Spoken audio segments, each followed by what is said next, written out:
What is up, everybody? Wednesday, September 29th, 7:30, the Staple Show, the live show, Shout, a Buffalo Bills football podcast brought to you by Tops Friendly Markets, your neighborhood store with more. Whether you're celebrating at home or away, this weekend, Tops has all your fan favorites ready to enjoy for football and occasion. Make sure you head over to Tops Friendly Markets this weekend. The Bills hosting the Houston Texans, Ryan Talbot. We're not going to get too much into that. So maybe some early thoughts. We're going to kind of put a bow on, what we went back and watched with the Washington football team this past Sunday, the Bills' dominant victory. We're going to talk a little bit about Josh Allen. I want to get into this offensive line a little bit.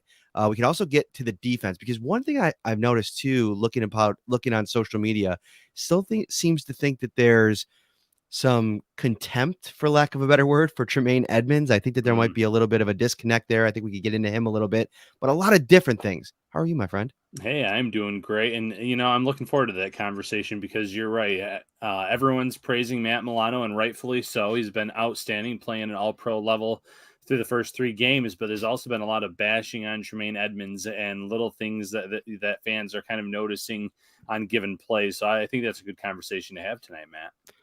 Yeah, we put out a little mailbag question on Twitter, so we got some fun topics from there that we'll hit as we go throughout the podcast. But the big news of the week or of the day, I should say, the last Josh Allen named the AFC Offensive Player of the Week. I don't know if there was a lot of drama around it after he went for 5 touchdowns against the Washington football team. And one trend that continued, Ryan, in that game. I'm doing a story on Stephon Diggs. We talked to him today. Check out that maybe around 8:30 or 9 tonight. I'll probably get it up after the show. But we're talking to him about. I asked him. Emmanuel Sanders had a huge game. Cole Beasley had a huge game. 3 straight games now where it's just been under 100 yards for Stephon Diggs. Something that happened a couple times last year. 3-game stretches where with no 100-yard games, but it never got to a fourth. So I kind of wanted to see where his head was at. And he was like, listen, I'm not pressing. I'm not worried. When it's my time to shine, I'm going to shine. Don't get it twisted. But there's so many players now on this team that can make plays like we saw for Josh on Sunday. Everywhere he went, Dawson Knox being a reliable target. And, Stephon Diggs called him a country boy today and had some fun with him a little bit like that. But, he emphasized the athletic traits that we've talked about with Knox over and over again. If Dawson Knox is going to be that guy that we saw on Sunday consistently, this offense goes to the next level. Yeah, absolutely. And listen, you mentioned Dawson Knox. There's Cole Beasley. There's Emmanuel Sanders, who's been unbelievable. And the run game, this run game through 3 games looks a lot better than it did throughout last season, minus maybe that first Patriots game where they leaned on the run. So there's been a lot of offensive talent, a lot of offensive output. And if these guys keep performing, the players around Diggs, like you said, his time to shine will be coming. There'll be less pressure on him, maybe less attention given to him, especially the way Sanders has been playing. Beasley, he's high up there in terms of the league leaders in receptions. So the ball will eventually get to Diggs. He's going to put up some big stats here sooner rather than later, in my opinion. Wouldn't be shocked if one of those big games comes this weekend. He was talking about some of the things the teams are doing right now. Stephon did, and I think this just kind of goes in line with what I want to talk about as a takeaway from the Washington game. They only blitzed 5 times, Ryan. The Washington football teams. That's even less than Pittsburgh did in Week 1. I think they ended up blitzing 7 or 8 times, maybe 6 times, in the kind of same ballpark. Now Miami was in the double digits, but they're a little bit more of an aggressive style. I think even though they wanted to be careful and get things situated in their coverage packages. They still tend to send more pressure with Flores. So I wasn't surprised to see that discrepancy. But we saw, if teams are going to, rely on that pass rush against Josh Allen most of the time. I know that the Pittsburgh Steelers had a lot of success in Week 1. He's chic what he's able to do when he's able to get into his drop back, climb the pocket, evade the pocket, and kind of play bumper cars back there a little bit, just dipping and diving out of the way of traffic. And Diggs says he's noticed that, teams are trying to take him away. And when they do that, well, then you got Emmanuel Sanders, who showed and proved without a shadow of a doubt on Sunday. You do that to my buddy Diggs, and I'm going to beat you. I'm going to make scoring plays. I'm going to get first downs. I'm going to play a physical brand of style. And I almost feel like in a weird way, the Bills might have stumbled onto something that when Diggs is taken out of a game, you go back to Kansas City last year, he ended up with what, 5 catches, 6 catches for 77 yards. The Kansas City Chiefs were able to limit him in that game. And I almost feel like maybe that's where the blueprint started, how to attack this Bills offense, this passing game. Well, now you take him away. There's not a passive John Brown on the other side that you can maybe get physical with and take out of the game. You got a guy in Emmanuel Sanders who's going to be almost like the light version of Stephon Diggs. And, he's producing at a high level right now. Yeah, and that's the perfect answer for what the problem was at the end of last year. You have Emmanuel Sanders who's producing 2 games in a row that he's catching balls down the field from Josh Allen, but he's just been a reliable target altogether. You'll still have Cole Beasley in the slot. You mentioned Dawson Knox already. So when they try to take away your best weapon, it's up to the Bills to find those other players and Josh Allen to find those other guys. And listen, the blueprint that Pittsburgh used in week 1, Washington had the talent up front to get the job done. But when you look at the rest of this schedule, the rest of the year, there's very few teams where I feel like if you look all the way across that defensive line, can match up in terms of the talent level of the Pittsburghs of the world, the Washingtons of the world. So I think eventually teams are going to have to get away from that. We're just going to go with our top 4 guys up front, not going to send any heat. Some other teams have to send heat. They just don't have the talent up front that Pittsburgh has, that Washington has. So it's going to be really interesting to see throughout the year.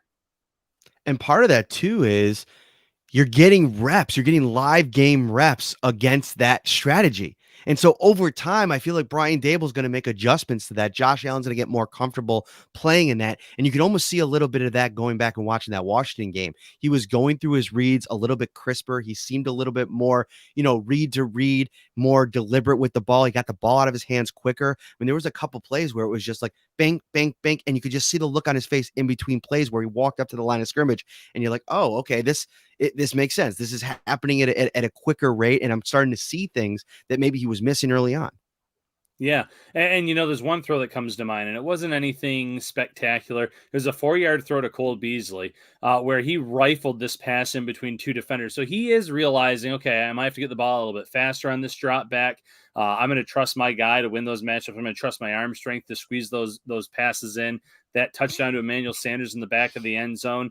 Watching it live, you didn't appreciate maybe just how hard of a pass that was in terms of the defenders around him.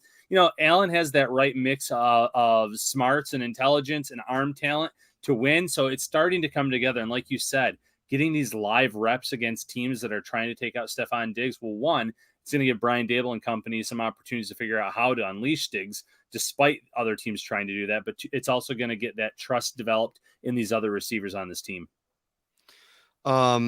Good question here from Scott Blakely. Shout out to Sarah Holland, who is in the chat for you guys tonight. She'll be monitoring everything that you guys are bringing later in the show when she brings something to the table that we can discuss to close things out.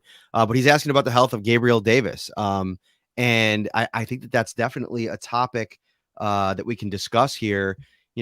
Gabriel Davis snap count in the last 2 games has been, it's been kind of eye-popping a little bit. Him and Dawson Knox were at about 40-ish snaps apiece in week 1. I think Gabriel Davis outsnapped him. And then now the last 2 weeks, as he's dealing with that ankle injury, Dawson Knox I think he got 72 snaps last game or 62 snaps. I can't remember now off the top of my head. I'll go back and look at the stats. But, he's looking better. Let me get let me see if I can bring this up on the screen a little. I forgot. I was doing a million things today. I was out at the facility, obviously, for practice today, and we were watching. Jordan Poyer did not practice today. He's still dealing with the ankle injury that he suffered the other day. And then veteran rest days today for Cole Beasley, Mario Addison, and there was one more, Ryan. Which one was it? Vet rest was also for Taiwan Jones. I saw him out on the bike at the beginning. So, but I did get a video of real. But what are your thoughts on Gabriel Davis and maybe where he stands in this offense now that they've kind of established something here? And there was a question that came in on this from our buddies at the Air Raid Hour over on Buffalo Fanatics that I want to get into in a minute. Maybe we could take it right now. Actually, yeah, let's take it right now. Why the heck not, Ryan? Put it right in. But go, I don't have anything to put it in, but I'll bring it in a second. Your thoughts? Well, my thoughts are first, the last game, not this upcoming or this game against Washington, but the last game, he was still really banged up. I don't want to call him a game time decision because that's not the case, but I feel like he was almost more of a decoy in that Miami game. Fast forward to this week, I think he was getting healthier. He had a big third down conversion early in the game. And then you really didn't hear much from him again for the rest of the game, in fact. I think that when that ankle is 100%, you might see that snap count between Dawson Knox and Gabriel Davis be close to a 50-50 split. There might be some weeks where they like the tight end matchup better, or there might be some weeks where you want to change your personnel. So, this is the beauty of it. When you have so many weapons, it's a good problem to have, but there's going to be weeks where guys kind of disappear off the stat sheet where they maybe don't get the kind of reps that you want. And I get it. Davis is one of your younger guys, showed a lot of promise last year with 7 touchdowns. You really want to see his game grow. But right now, the Bills are thinking Super Bowl. They want to get the best personnel out there on a given week. And when someone's banged up, that's going to limit your snaps in any case, no matter who you are. Mm-hmm. So looking at the question from Judge Mathis and Tilt Money, Dave Tilton. They do that on Buffalo Fanatics, good buddies. UB alum, Judge Mathis. So in our fantasy league, I don't know if I played him yet this year, but I never even talked trash to you, Ryan. What the heck? What are we doing here? I didn't talk. Were you just going to think that we were going to go this whole season and we weren't going to talk about this? We haven't texted about it. We haven't talked about it. Just, in case you didn't know, because you're not looking at our fantasy league and we obviously haven't talked about it. I smacked Ryan a couple weeks ago in the Dynasty Fantasy League. True. How are you feeling, buddy? Are you okay? Is everything all right? I started slow in a lot of leagues this year, but I'm kind of like the Bills here. I started out really slow in week 1. I'm starting to rebound week 2, week 3. My guys are starting to show some promise. They put that bad week behind them. But yeah, you definitely smacked me in fantasy football. I'm hoping for a rematch come playoff time. Yeah, I'm hoping too, because I can use all the easy playoff matches that I can get. And so I'm looking forward to that as well, my friend. No, we joke around here. Did I beat you in the playoffs last year? Or did I? No. Or in late in the season? I lost to Bruce, and this still, it pains me. I had Derek Carr and he got injured, and I lost by like 8 points. So if Carr had played that game, he got injured early in the game, I would have beaten him, gone to the finals. Who knows what would have happened then? But that's the joy of fantasy football. So much joy of fantasy football. All right, here's the question from the Air Raid guys. When Gabriel Davis is back to full strength, do we roll the Bills more 10 personnel or keep rocking the 11 personnel that has been so successful? If we keep rolling 11, how does that affect everyone's snap share? And I definitely think that what we've seen these first 3 weeks now is that this is a win now season, and they're going to lean on Emmanuel Sanders. I think that if you're talking about a situation where you're running out 3 wide receivers and everybody's healthy, Emmanuel Sanders most of the time is going to get those snaps. I'm not discounting the fact that they're gonna have situations where they run out Diggs, Cole Beasley, and Gabriel Davis. But I think if you're asking me what the majority of those 11 personnel looks are going to look like, I think it's going to be Emmanuel Sanders getting the nod over Gabriel Davis, even when he's at 100% now. I think they're going to sprinkle in 10, and I want your reaction to this, and I'm going to see if I can get the actual splits up here in a second. I know Sharp Football does it, and it would be cool context here. But I think they're going to sprinkle in some 10, but I like the 11 options that you have in that personnel grouping. Number 1, it puts Dawson Knox on the field, and I think he could be a mismatch, as we saw over the weekend. And it also gives you the option to run play action, even when you're in shotgun or pistol, that I think that Josh Allen has proven play action, even if they're not running the ball well in a game. I think it's been proven in the league now. You don't have to run the ball to run play action. I think it immediately makes the defense stop for a second. And usually against this offense's passing attack, they're able to get something going based on those quick hitch reactions by the defense. Yeah, that quick little pause that defenders have to make when you see the play action or you see what you believe could be a handoff. That's just enough for Josh Allen to fire in a pass to Cole Beasley or fire in a pass, a quick pass to Dawson Knox, whomever it may be. So I agree with you. I think that 11 personnel is still the way they're going to go for the majority of the time. Now, mind you, the matchups that they see, If they see there's a weaker secondary, if there's a team that doesn't have a pass rush where they feel like, okay, maybe we don't need a back in the backfield to protect Josh Allen or stay in as an additional blocker, maybe then you can get a little more multiple, get more of your wide receivers out there. But like you said, this is a championship window, and you want to get your guys out there that are going to give you that best opportunity. And that's Emmanuel Sanders, that's Stephon Diggs. But the beauty of some of these players, like an Emmanuel Sanders, Matt, is maybe the Bills start going, keeping their guys fresh as the year goes on. You can kick Sanders inside the slot, have Cole Beasley take a breather on the sideline from time to time. Then all of a sudden, Sanders in the slot, Diggs on one side, maybe Gabriel Davis out there. They can mix and match players in and out, keep guys fresh, especially late in the year, because we know what happened in that AFC Championship game. Stephon Diggs, torn oblique, Gabriel Davis, a serious ankle injury that made him essentially a game time decision. And the list went on and on. They were so banged up. Cole Beasley, broken leg, obviously. So they were so banged up at that point in the championship game that they were already behind the eight ball. If they can keep guys fresh, keep one another healthy, there's things that they can do in that 11 personnel where you're going to have Sanders out there the majority of the time, but maybe you do kick him inside at one point, get Beasley off the field so Davis can get some reps, and the list goes on and on there. So I agree with you on that. 11 personnel is what works. It allows you to use the play action, and what we've seen from Dawson Knox so far is so promising. You want to see that role stay about where it's at and maybe even get larger as the year goes on. Yeah, I was listening. I was trying to go through the stats there on that site, and it's pretty good. Go check it out, sharpfootballstats.com. Maybe if somebody can get in there and look at it. I'm trying to get it as we talk here, and I don't see the Bills and their 10 personnel usage this year. Although Arizona again this year. Oh no, this is the 2017 season. I'm sitting here like, why is this not working? And it looks like maybe they don't have they've had personnel grouping stats before. It looks like they might not have it this year. But last year, I think the Bills were only second to Arizona. And I know coming out of the gates, they used a lot of 10. They even used some wide receivers in there at times.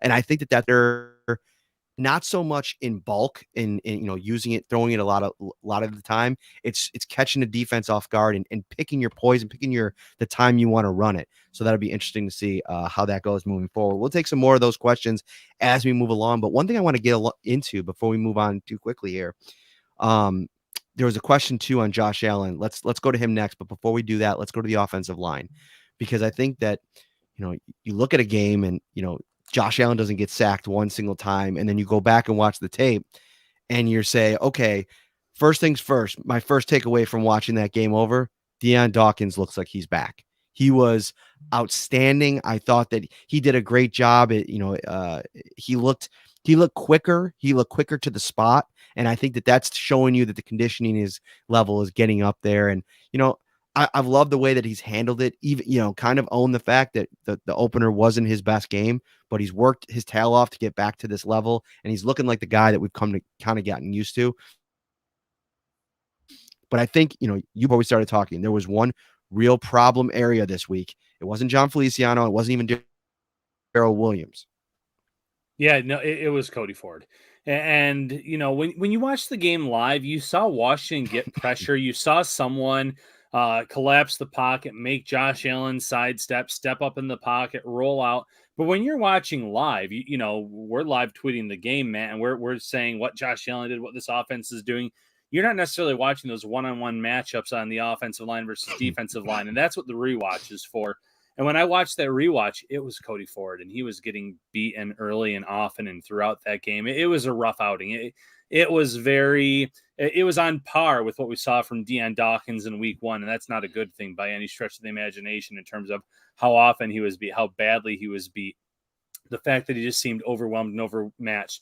And listen, I've been a big proponent of Cody Ford getting an opportunity to show what he can do. And I thought he had one pretty good game. I thought he's been okay one game, and I thought this was a really rough outing. So I'm not sitting here advocating for the Bills to get rid of this guy or to pull him or to make some drastic changes over the offensive line. But it was not a promising outing whatsoever. What did you think of his performance?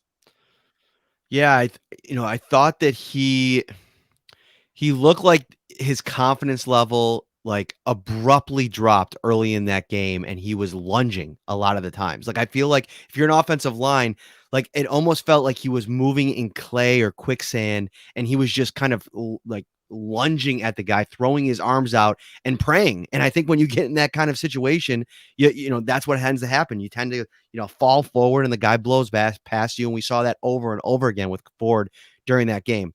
You said you're not ready to move on from Cody Ford. I agree. I don't think the Bills should move on from him. But if this becomes a trend and we start seeing a couple games where he's like the weak link and he's struggling, you got Ike Butker on the bench. You got Ryan Bates on the bench. You got Spencer Brown, who you drafted in the 3rd round. How do you foresee this thing shaping up? And where do you feel like the most logical, like maybe ideal next step would be if they did decide to go in a different direction? That's a great question. And you mentioned a lot of names. Let me start with Ryan Bates. I almost feel like Ryan Bates's versatility hinders his ability to win a starting job on this team because the Bills know, hey, if something happens to our center, if something happens to our guard, he can be that spot starter guy. He can come in and play, but it almost knocks him out of the running for starting contention. And maybe he's not as good as Cody Ford or Ike Butker, two guys that have started quite a bit over the last 2 years. Ford when he's been healthy, and then Butker who took over for Ford last year after that injury. Maybe that is the case, but his versatility almost feel like hurts him in terms of getting that opportunity to start. If something were to happen, I think the logical choice would be Ike Butker. The Bills already know that he can start, that they can trust him, that he has that starting experience. If you start mixing and matching and moving players too much, I don't think that does a lot of good for the chemistry of the offensive line. I don't think it does much good if an injury pops up and then all of a sudden you're playing musical chairs all over again. For instance, you mentioned Spencer Brown. I would love to get Spencer Brown in at right tackle at some point this year, get him some really serious reps, because what we've seen in small doses have been pretty promising. He absolutely tossed a Washington defensive lineman last game on one of his reps out there. So I'd love to see his role expand, but that doesn't mean I want to see Darrell Williams get kicked inside to right guard and take over for Ford, because if Brown gets injured or if he's ineffective, then you're playing musical chairs again. And then does Ford come back? I want it to be pretty simple. If you're going to move Ford out, move Butker in or move Ryan Bates in, or see what's out there, because listen, there's already teams wheeling and dealing. We saw CJ Henderson, a former top 10 pick, get dealt to Carolina. There's a running back in Indy, Mac, that is on the market. I believe it's Mac, that's on the market for a trade. So maybe there's going to be one of these teams sooner rather than later that's already out of contention here in the next week or two. Maybe they're willing to move a guard, and maybe that interests Buffalo if they think this is a good fit for our team. What do you think? So first things first, I like that idea. Maybe going outside of the organization and bringing somebody in. You saw Ian Rappaport tweet out yesterday that free agent Forrest Lamp, who had come to an injury settlement with the Bills, is now fully healthy. He was dealing with a calf strain during camp, didn't get to see much of him, and I know that they were excited about the potential of him added into the competition. He comes back. He's also now fully vaccinated, so that isn't an issue for him. And maybe he's a guy that you get back here. He already has some familiarity with the system, running through training camp a little bit, getting to know Bobby Johnson and Brian Dable, and maybe you take a shot with him. And that intrigues me a little bit. But I do think that they have faith in the guys that they have in the room. I think that they saw a lot from Ike Butker last year that makes them confident that no matter what happens at guard, whether it be an injury to John Feliciano or Cody Ford, perhaps right now as we sit here, they have confidence in him. But one of the things that's interesting to me, you said you're maybe not so on the train of moving Darrell Williams inside, and I got to be honest with you. Going back to the summer when we heard certain people mentioning that, I was like, man, what are you guys talking about? Like the guy was, like a really top tier right tackle last year, but the way that he struggled early on, and he bounced back this week, and he could be a really good right tackle when he's plugged in, he's playing at a high level. But if you think that Spencer Brown is ready, I have no problem with upgrading your right guard spot, because I think Darrell Williams, just because of the player that he is, even inside at guard, is an upgrade over Cody Ford.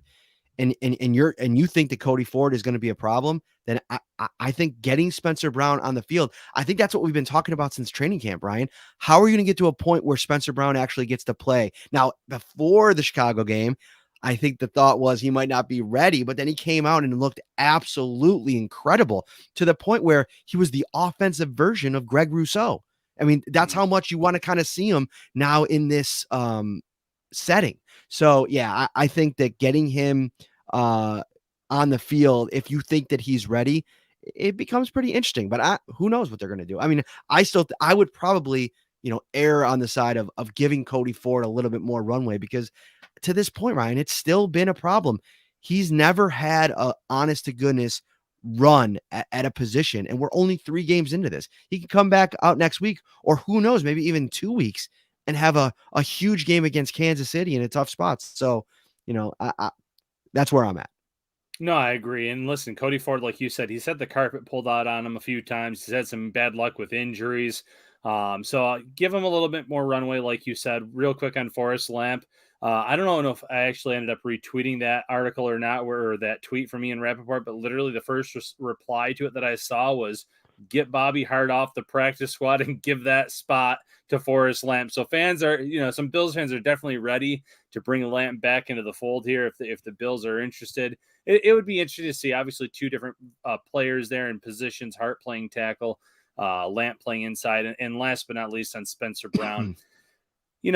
I'm all for easing these young guys, and especially tackle. I think tackle is one of the hardest positions for a rookie to come in and play, especially, big snap counts and things like that. But with the Bills having Darrell Williams, it wouldn't hurt if you could get him a handful of snaps these next few weeks and then increase it in the middle of the year to maybe 10 snaps per game and keep increasing that role. So that way, come playoff time, if something happens, he's ready to roll. It's not like, what are we going to get out of this guy? And then come 2022, maybe this guy's ready to compete and win that starting job. Yeah, I mean, some people are bringing up Quentin Spain here in the chat. John Herrick says should have never let Quentin Spain walk. Like I think he had his struggles at times. I thought he was really good and solid for them in 2019.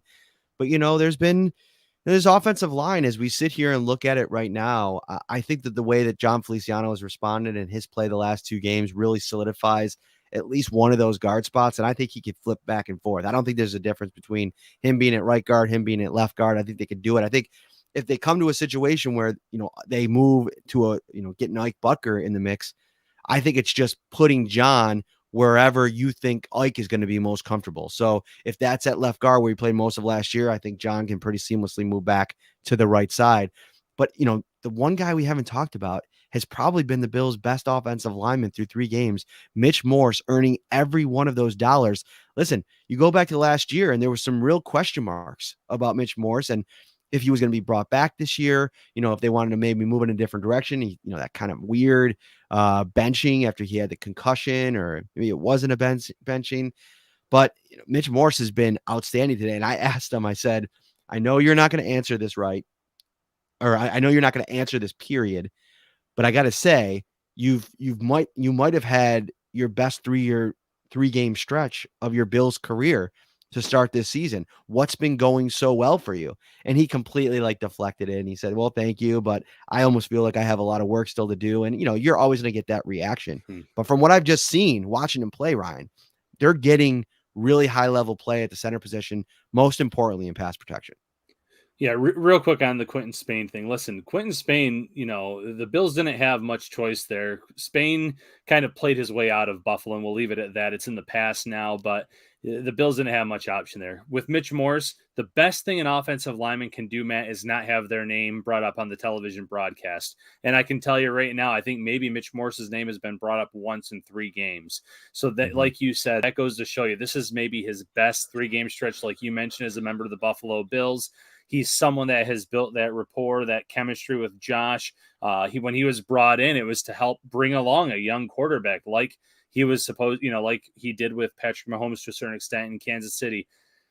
Yes, the concussions are scary. Yes, it's something that in the immediate future, in the near future, you want to have someone waiting in the wings. But at the same time, you don't want to get a guy off the field that's playing some of the best football of his career. So be appreciative of what he's doing right now. Understand the fact that, like you said, he's been the most consistent guy for this unit. He's done a great job getting out and blocking, and the Bills are really lucky to have this guy in the middle of their offensive line. From hot to go pizza and appetizers, signature fried chicken, baby back ribs and subs, to delicious salads and brownie trays, Tops has everything you need to feed the hungriest fan. Get over to Tops any night this week, but especially this weekend when the games begin again. Bills are going to be playing the Houston Texans. We'll get into that a little bit more in depth on Friday when we preview that game. Ryan, let's go back to the we got a bunch of questions here and a little mailbag that we did before the show. Some good questions so far. Oh, absolutely. A lot of really good questions. And, the Bills Mafia showing up in a big way with this, with the mailbag. Where do you want to go to next, Matt? Let's go to Cole Shelton, who is actually a writer for bjpen.com. Must be a connection from my former life. How much sorry. How much has next week's game against Kansas City lost its hype / appeal? Question mark. This was supposed to be a big test for Buffalo to test itself against the best, but KC hasn't shown to be that. I think we got to pump the brakes here a little bit. Yeah. On KC slander. Okay. That's first and foremost. Listen, I think the Bills are in a position, and one of the things that I put in, and this would be like a good combo topic here.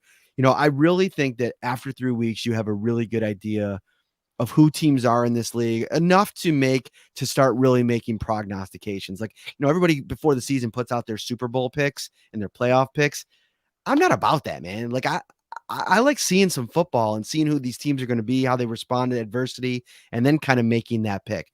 So I'm sitting here right now and I'm telling you, I'm picking the Bills to go to the Super Bowl, right? So that's a pick. I'm placing the the chips on the table, if you will. And I'll tell you, I saw enough from Green Bay the other day. I'm going with the Packers. I think Aaron Rodgers is going to be motivated to take that Packers team to the Super Bowl. And I know that there's teams out west, or I know in the NFC, I mean, you got down south, the Tampa Bay Buccaneers, who I think they're going to get healthy. They're going to get right. I think they're going to go into New England this week and put a hurting on Billy Belichick's boys in Foxborough.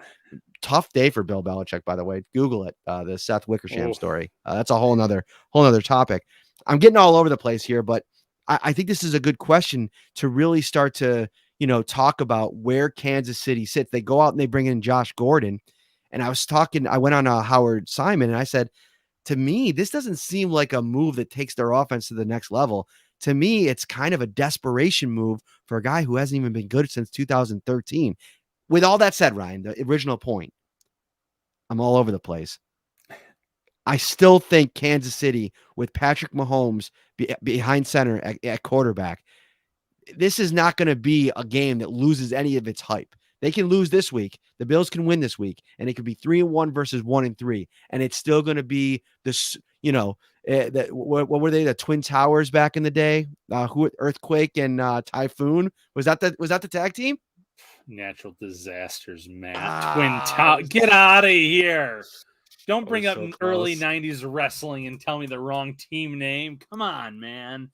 No, the natural disasters. Yeah, that's right. I am impressed, though, with Earthquake and Typhoon, formerly Tugboat. All right, real quick. Kansas City Chiefs, 0, nothing's been lost in terms of the appeal of this game. This is still the measuring stick game for the Buffalo Bills. Look at how they've lost this year. Clyde Edwards-Helaire fumbles the ball as they're driving to kind of put that game away or to get themselves a situation to win that game. You go to last week, you have the Chargers, and I love the call. Don't get me wrong. Go for it on 4th and 4 and then 4th and 9 after a penalty to kind of say, listen, we're not going to try to kick a long field goal. We're not going to do this. We're going for a touchdown. We're trying to make it so that way they have to march the entire field, tie it to win it, whatever the case may be. So teams have been really aggressive against them. You saw it even in that Cleveland game. They know that this Chiefs offense can score at will. They know that defense has some absolute issues. Do not get me wrong. But for the Bills, this is a huge measuring stick game. Look at Buffalo's defense this year. they better come out with a huge chip on their shoulder for that matchup, because you go back to the playoff game, I think there was one punt in that game by Kansas City, and the only reason they punted the ball was because Tyreek Hill dropped a 30-yard dime right out of his hands on a third down play. Every other time, Kansas City marched up and down the field and scored on Buffalo. So the Bills won. The defense still wants to come out and prove that they can slow this team down. Two, the offense has to show that, hey, listen, last year, 3 of our top guys were injured. We can go toe-to-toe in a shootout with this team. So, like you said, I don't care if the Bills win by 50 this week and Kansas City loses. It is a huge matchup for the Bills against Kansas City, and it's all eyes are going to be watching in that nationally broadcast game. Yeah, and for me, the people that I'm going to highlight that week, I mean, I know we're not we talk so much today with everybody about this potentially being a trap game. I don't believe in trap games. Like, I get it, like, but like, if you don't show up to play, like that Minnesota Vikings team that lost to the Bills a couple of years ago, they just weren't that good in the end. I mean, bad teams lose in trap games. It's not necessarily, you know, if you lose a trap game, in my opinion, you don't get to enter that Super Bowl contender conversation at any other point of the season. This is a Houston Texans team. Davis Mills, he's not very good. And it's funny because Sean McDermott said today, he was asked about Mills. I think I might have asked him, and he's like, yeah, he can make all the throws. And I feel like that's the go-to stock line for any coach talking about a player that's just blah. You know what I mean? He can make all the throws. I watched him last week. I watched him against the Carolina Panthers. And as of right now, from his NFL highlight reel, he cannot make all the throws. And if he can, they're scared to death to let him. And actually, David Culley said this week that, maybe I got to take, the training wheels off a little bit. I'm paraphrasing there, obviously.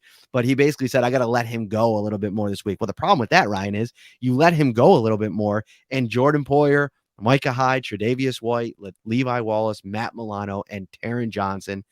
Dude, I mean, there's ton. And by the way, the guy that everybody likes to bang on, Tremaine Edmonds, who I think has actually been one of their really stout, coverage players so far this season. I think he's been really good in coverage, an area where so many people have banged on him in the past. And I know people want the splash plays, the tackles for a loss. I get it.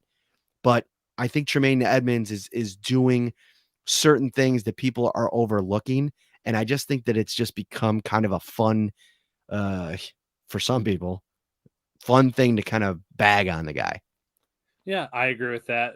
Speaking of Houston, we're going to have a preview show on Friday night, ladies and gents, because I see some people saying, why aren't you talking more about this Kansas City defense? We will, or Houston defense. We will on Friday. We promise. We'll get into the details there.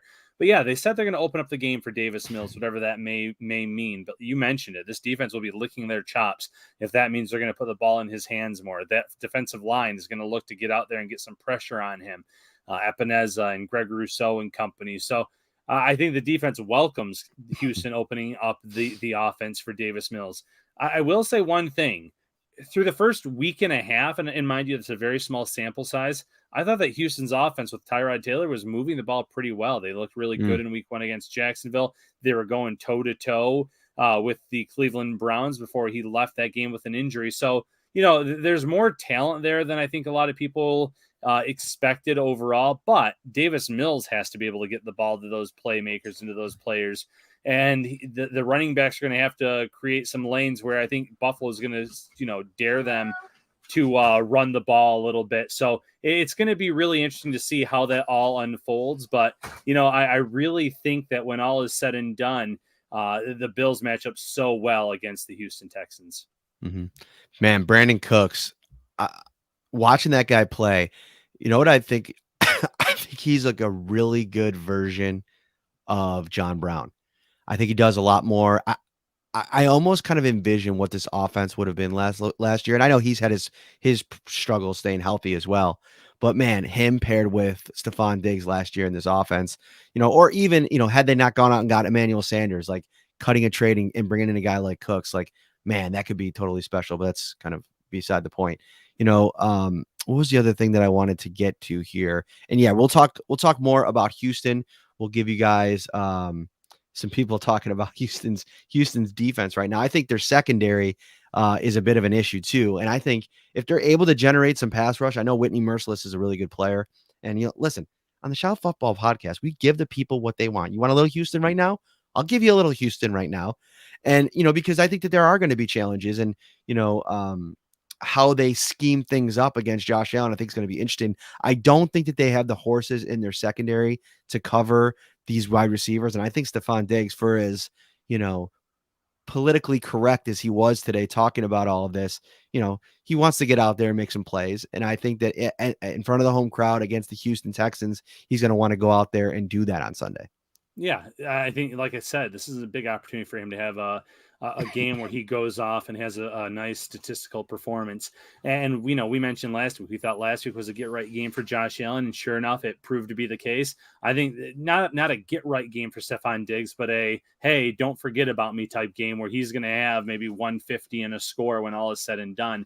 Because this is a team that he can absolutely put up a lot of stats against, record a lot of receptions, make some big plays in that passing game. The list goes on and on. So I think this is going to be a great game for him as well. Matt, there was actually a fun question in the mailbag that I want to ask you. You ready for it? Yeah, I know which one you're going to. Which one? The throwbacks? No. Who on the team? Okay. Who on the team is most likely to win the lottery but then lose the ticket? Ooh, wow. That's going to get me in some trouble. That's not fun. That's a trouble starter right there. All right. That's a good question. You want me to go first? I have my answer locked and loaded. Well, yes, I have one too. So go ahead. All right. I'm going to go with Isaiah McKenzie because the wind's going to take it and drop it straight down in front of him. So he's going to – I'm sorry. I just can't. After last week's game, I've watched that kickoff so many times. I still don't know what happened there. I know he's inexperienced in this role. I still think he could have come up and made a play on that. I think that's just part of not, being used to being the return man. But that's why I kind of had to make that little jab there. But yeah, I'll go with Isaiah McKenzie. So wait a second. Why did you say I can't? I missed that there. Oh, I just had to stop because I was starting to laugh a little bit. I feel bad for the guy because he doesn't have a ton of experience in Buffalo doing this. It was Andre Roberts' job for the last few years. So I feel guilty. The wind, I think, was a legit factor, but I have watched that play so many times.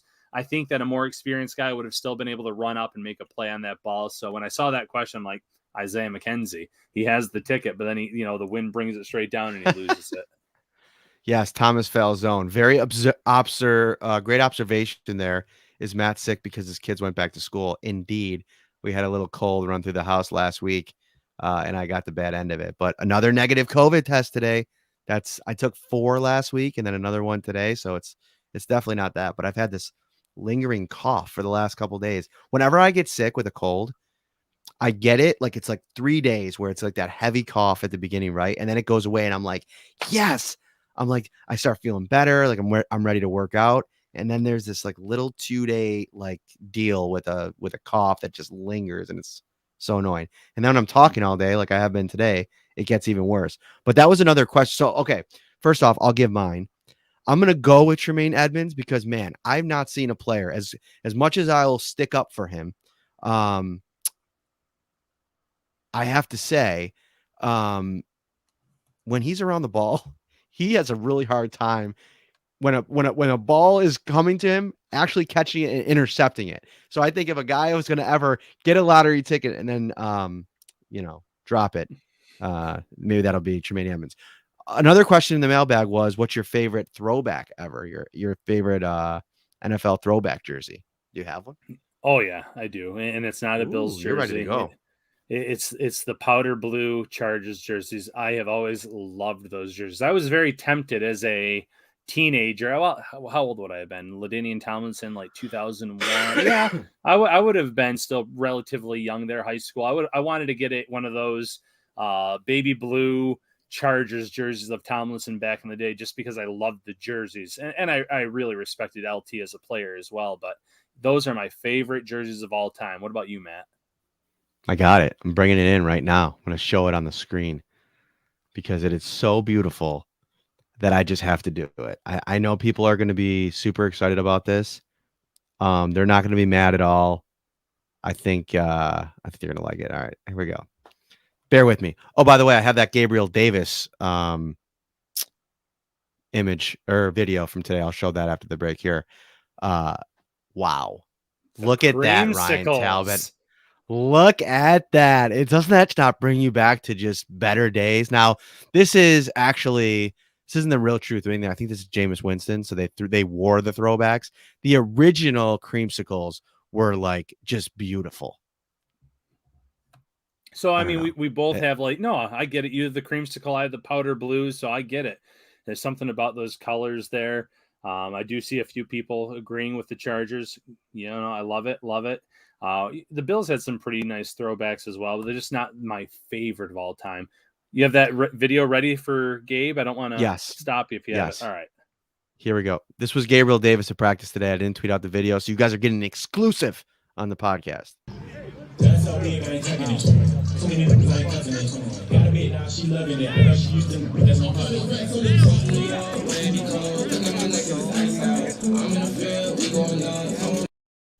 It was bright out there today.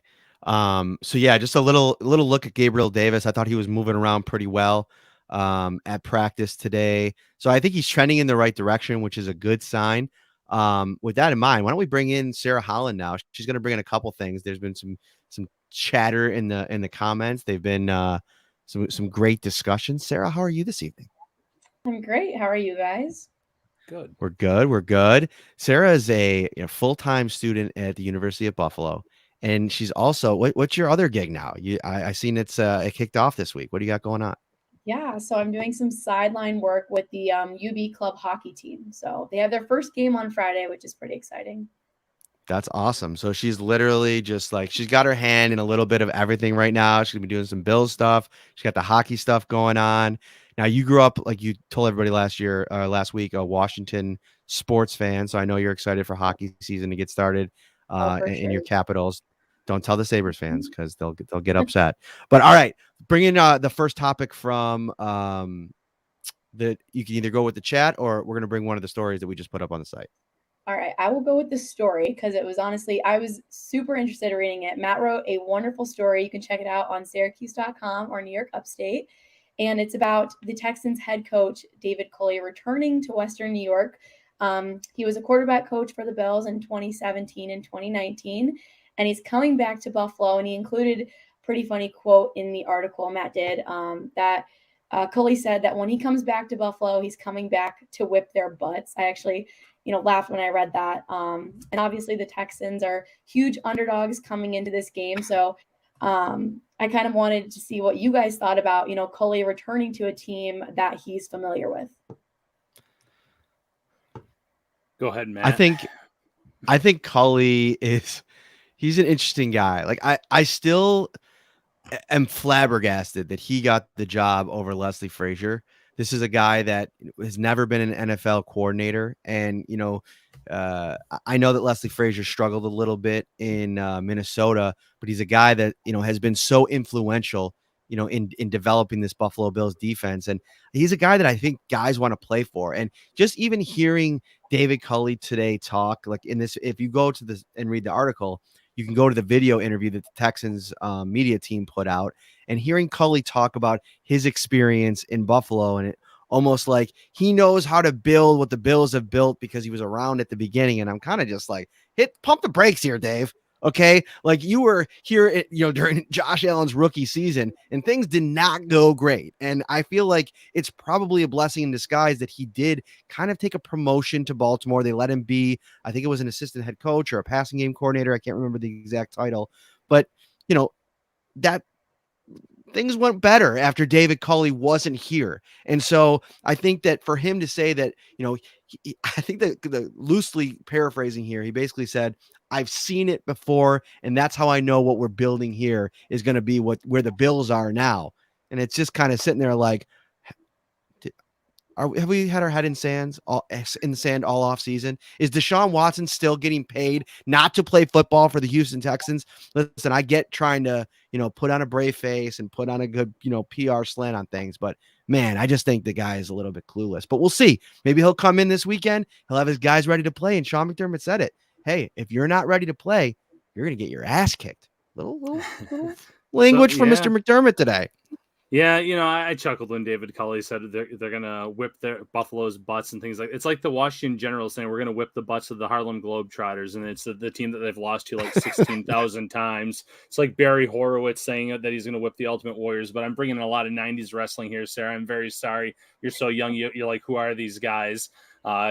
Ponderosa now, Barry Horowitz. You're gonna be Googling a lot of stuff with this show. But, you just have to sit there and chuckle because you look at that roster. You don't want to overlook a team ever, but I just don't see a scenario where that team comes into Buffalo and really takes it to the Bills.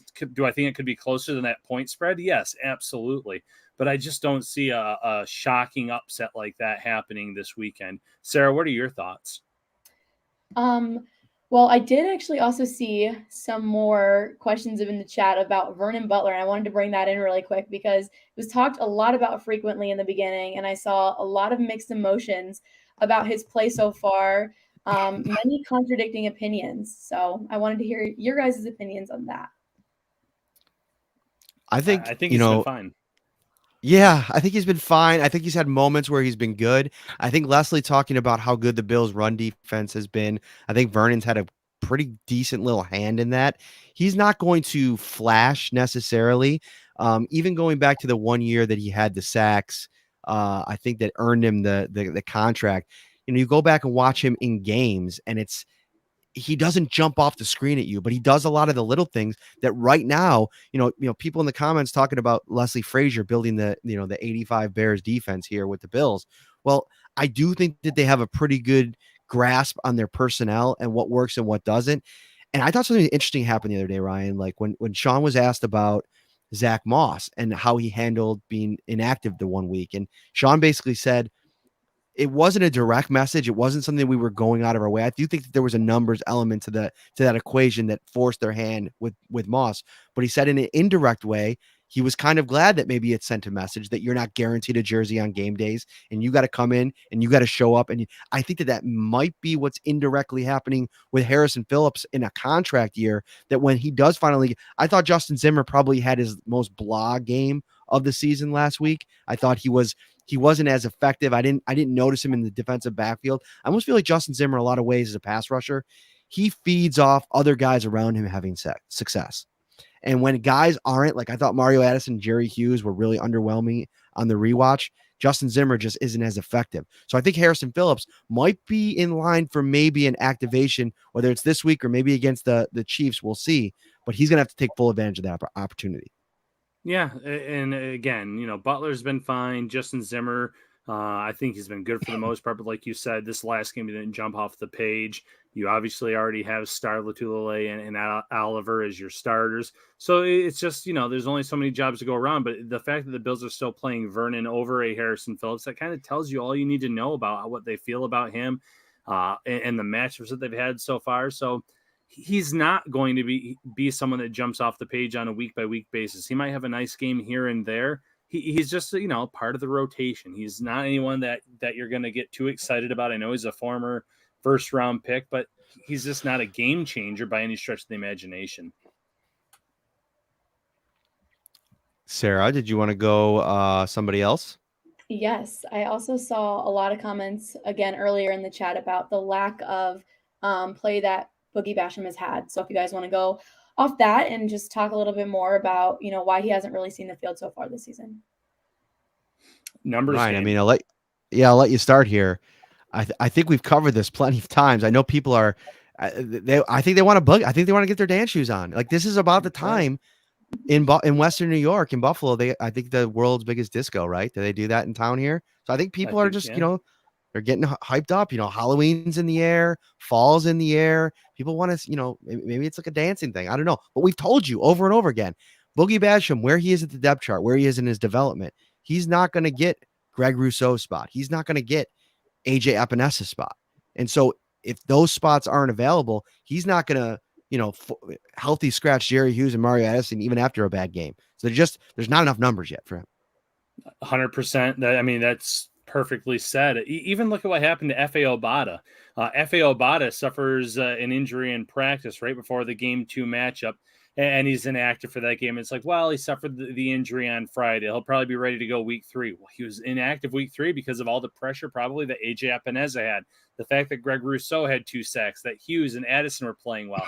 So even now, in addition to Boogie, you have F.A. Obata who's in front of him, who's not getting on the field. It's a good problem to have, Bills fans. I know you want to see these players on the field, but it means 1, the Bills are healthy, and 2, they have players that they feel are better right now ahead of them, who they want to see get the lion's share of those reps. Sarah, anything else? Go ahead, Sarah. No, I'm nothing else. Let me just see here.